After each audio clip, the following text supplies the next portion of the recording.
Hi everyone, I'm Mr. Matheny. I'm Mr. Declan. We are your pre-calculus teachers. We are going to start by showing a quick little review. We're going to solve an equation with parentheses, and then we'll graph quadratic formula, solve by factoring, we'll simplify radicals. This is just a little review to get you guys refreshed and ready to take on this next assignment. Mr. Declan's going to show you how to solve this first one. All right, so solving an equation. Anytime we're given a problem with variables, we tend to want to solve for that variable. So in this case, we're solving for k. Now, order of operations is very important when it comes to solving equations. We want to work through PEMDAS. Yeah, okay, PEMDAS. Okay, so parentheses, exponents, multiplication, division, addition, subtraction. So first thing we're going to do is we're going to take care of this -4 out front. Okay, a lot of times we forget this. So we're going to distribute that -4 into both terms.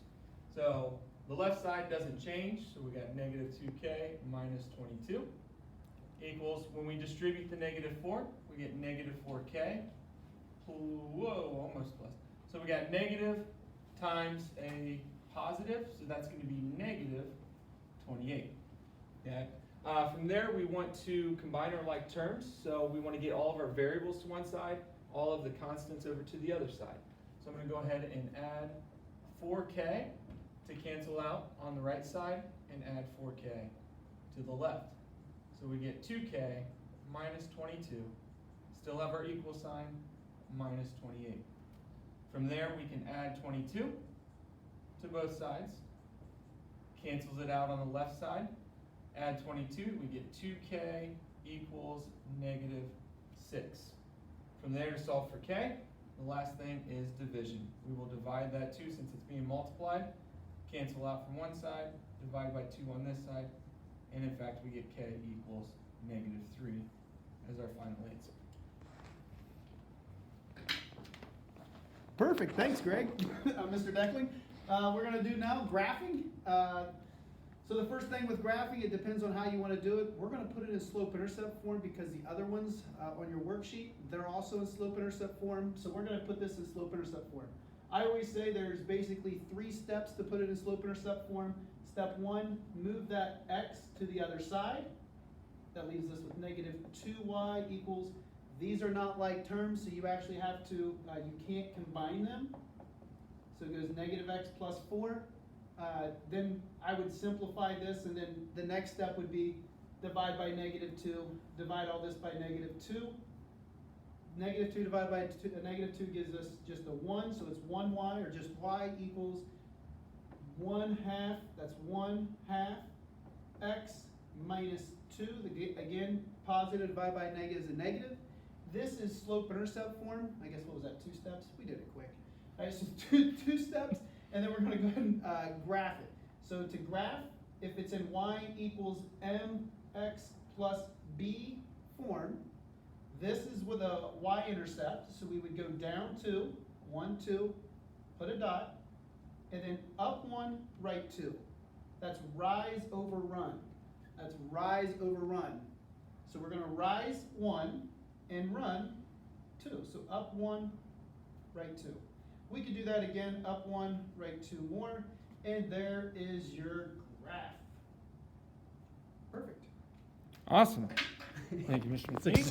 All right. This stuff's exciting.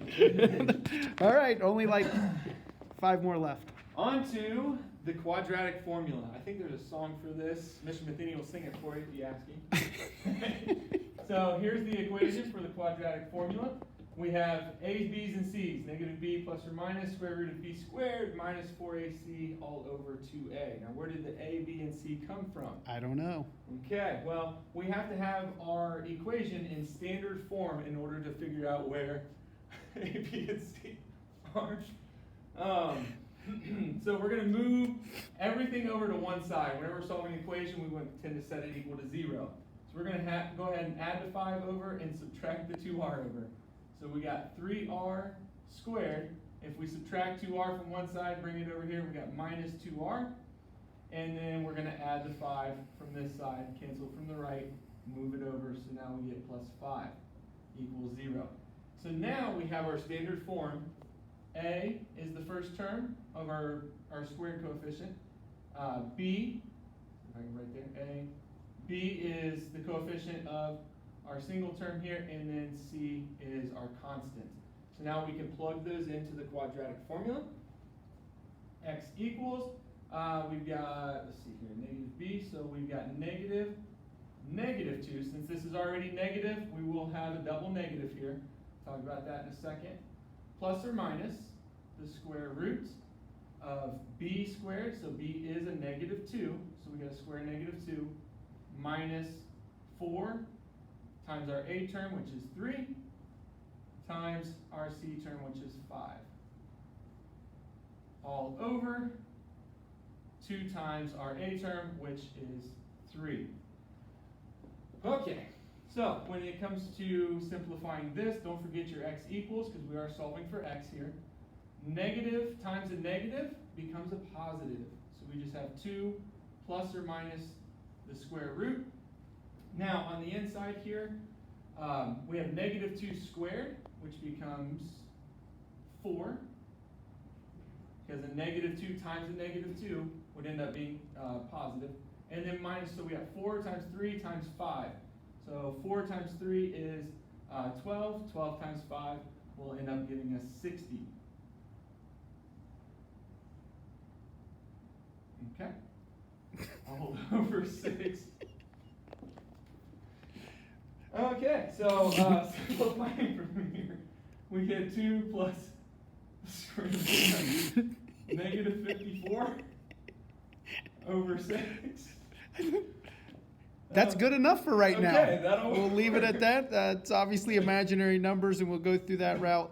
I must have wrote the problem down wrong. So, okay, moving on. Moving on. Okay. Let's go to the next one. All right, moving on. Solve by factoring. Ah, this is like my favorite. Solve by factoring. First step, set it equal to 0. So just like what Mr. Deckling did, we're going to move everything over.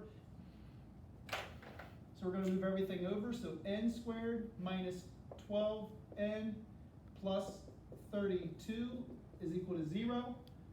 Factors of 32 that add up to negative 12. This is usually when you start listing all your factors, but to save time, we just go ahead and say negative 4 and negative 8.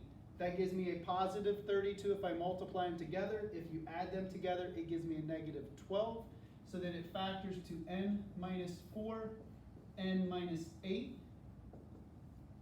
Then we're going to do the zero product property where we set each factor equal to 0. That's going to be n minus 4 equals 0, n minus 8 equals 0, and then add 4. So you get one solution to be n equals 4, add 8, n equals 8.